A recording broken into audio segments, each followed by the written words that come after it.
베트남 진출을 추진하는 국내 기업들이 꾸준하게 늘고 있습니다. 하지만 법인 설립 등에 소요되는 복잡한 절차로 인해서 어려움을 호소하는 기업들도 그만큼 늘어나고 있는데, 자, 오늘은요, 김용욱 법무법인 JP 대표 변호사와 함께 베트남 법인 설립 절차에 대해서 자세한 내용 알아보도록 하겠습니다. 변호사님 모셨습니다. 안녕하십니까? 안녕하세요. 네. 자, 먼저 한국 기업이 베트남에 진출할 때 법률상 이 진출 형태는 어떤 것들이 있는지 궁금해집니다. 소개해 주실까요? 예, 베트남에 투자하기 위해서는 먼저 투자법을 알아야 되는데요. 투자법상에서 허용하고 있는 형태는 대표사무소, 프로젝트 오피스, 법인 설립 등 세 가지 형태를 예정하고 있습니다.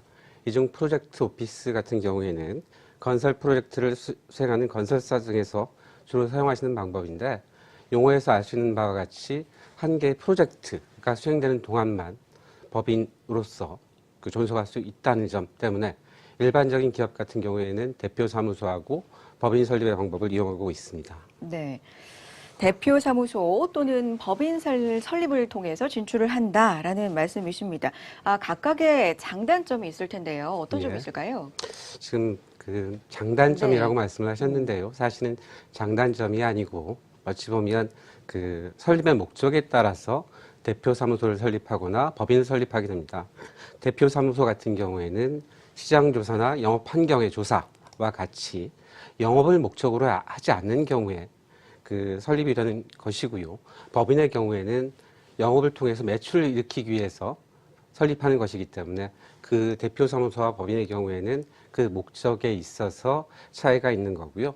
말 그대로 대표 사무소 같은 경우에는 영업을 목적으로 하지 않기 때문에 법상으로도 그 설립 과정에서 시간도 적게 소요되고 절차도 상당히 간편합니다.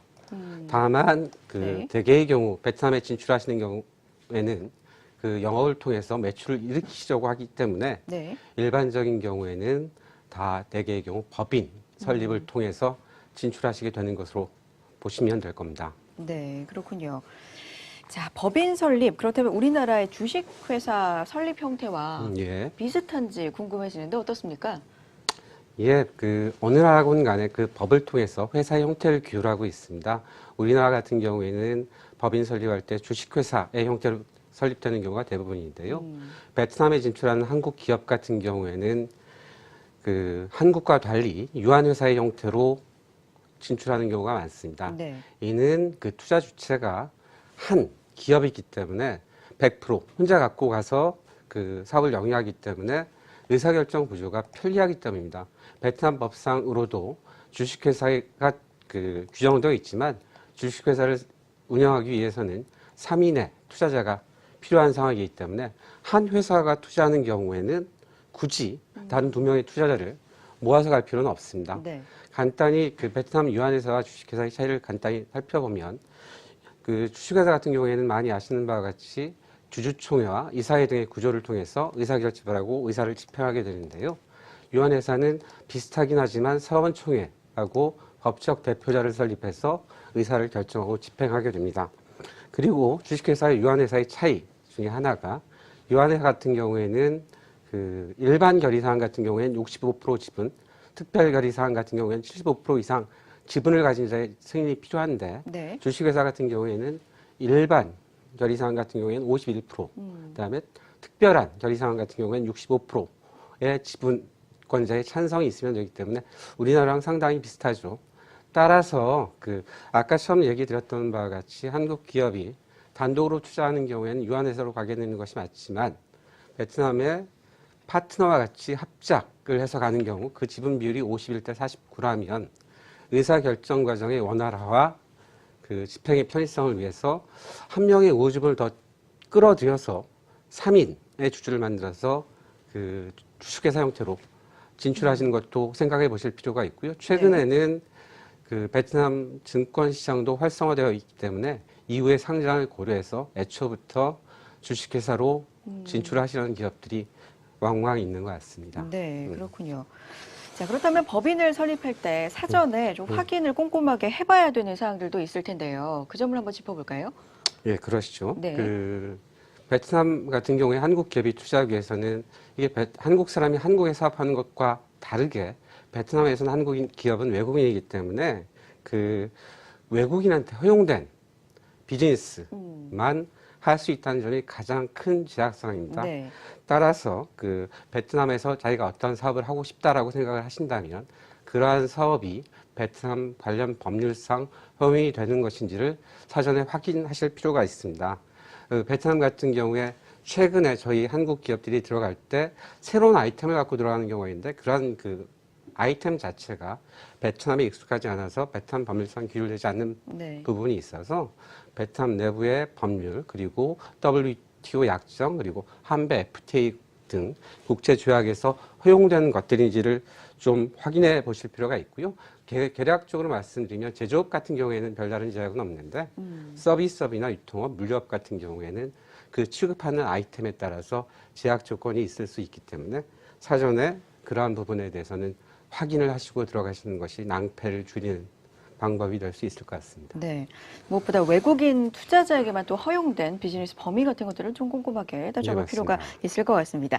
자, 그렇다면 법인 설립을 하려고 마음 먹었고 이런 것들까지 꼼꼼히 확인을 했습니다. 예. 자, 그렇다면 절차를 확인해 볼 필요가 있겠죠. 어떤 절차를 거치게 됩니까? 그러시죠. 일단 베트남에서 내가 어떤 사업을 하겠다, 제조업을 하겠다, 아니면 영업을 하시겠다 그러면 어느 장소에서 하겠다라고 하는 뭐 사무실이나 공장 위치를 결정하는 게 먼저 필요하실 거고요. 그런 것들을 통해서 베트남 그 투자법 상에 IRC라고 부르는 투자 허가서 그리고 BRC라고 부르는 그 사업자 등록증을 받으시면 됩니다. 그렇게 되면 사업을 시작할 수 있는데요. 제가 맨 먼저 말씀드렸던 그 위치를 선정하는 것을 언급했던 이유는 그 단계에서부터 법률적인 이슈가 발생되기 때문입니다. 저희 그 공장을 렌트하고 그다음에 사무실을 렌트하기 위해서는 그 상대방이 그 임대 사업을 하고 있어야 되고 토지나 건물에 대한 권리를 갖고 있어야 되는데 네. 한국에서는 그 사람이 임대 사업자인지 토지나 건물에 대한 권리를 갖고 있는지를 등기부 등본, 네, 법인 네. 등록증을 통해서 쉽게 확인할 수 있는데 그렇죠. 베트남 경우에는 그게 상당히 어렵습니다. 어. 그래서 그런 것들을 사전에 꼼꼼히 보실 필요가 있고요. 네. 임대업을 하기 위해서는 사전에 아까 말씀드렸던 것처럼 사업자 등록증상에 부동산 임대업을 하겠다라고 하는 것이 들어가 있어야 되고 토지 사용권 증서나 건물 소유권 증서를 가지고 있어야 된다는 것 알고 계셔야 할 것 같습니다. 네. 베트남에서 현지에서 법인 설립을 하고 투자 승인을 받기까지 앞서 예. 말씀해 주셨지만 외국인이기 때문에 좀 더 까다로운 절차라든지 뭐 제약 사항이 많다든지 이런 부분 없습니까?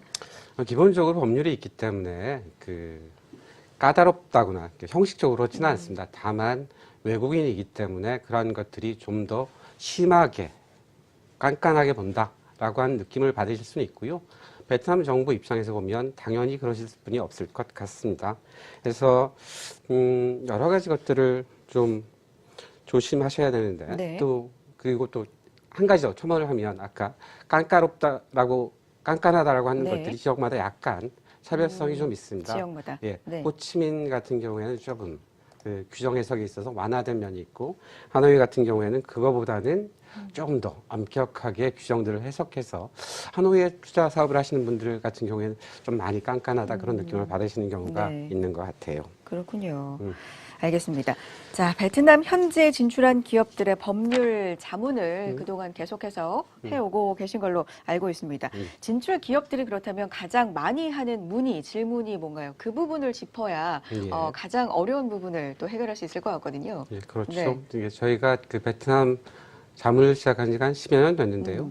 초기에는 제조업, 공장 설립이나 건설 프로젝트 등과 관련해서 설명들을 많이 요구하셨습니다. 근데 최근 들어서는 요식업, 프랜차이즈 업종, 디자인, IT 등 다양한 분야에 대해서 질문을 하고 계세요. 네. 특히 최근에 많이 문의가 들어오고 있는 분야는 소프트웨어 개발이나 테스트 같이 IT 분야 쪽에 관심을 많이 갖고 계신 것 같습니다. 이것은 아마도 베트남 인력들이 그 자질이 좋고 비교적 값싸게 그 인력들을 고용할 수 있기 때문에 그런 것이 아닌가 싶고요. 그 신규 진출 같은 경우 그렇고 기존에 진출해 있는 기업들이 많은데 그분들은 기존의 상업을 영위하면서 체결한 계약 문제라든지 자금을 조달하기 위해서 그 해외에서 차입을 한다든지 증자를 한다든지 하는 등의 문제 그리고 베트남에서 고용하고 있는 근로자들과의 노무 문제 등에 관해서 질의를 많이 해주고 계십니다. 다양한 형태의 질의를 갖고 계시고 질문을 해주고 계시고요. 저희는 그에 대해서 적절하게 저희 경험 통해서 대응을 해드리고 있는 상황입니다. 네. 자, 베트남 투자 가이드 오늘은요, 법무법인 JP 김용욱 대표 변호사와 함께 현지에서 법인 설립을 하는데 주의해야 될 점까지 꼼꼼하게 살펴봤습니다. 오늘 말씀 고맙습니다. 수고하셨습니다.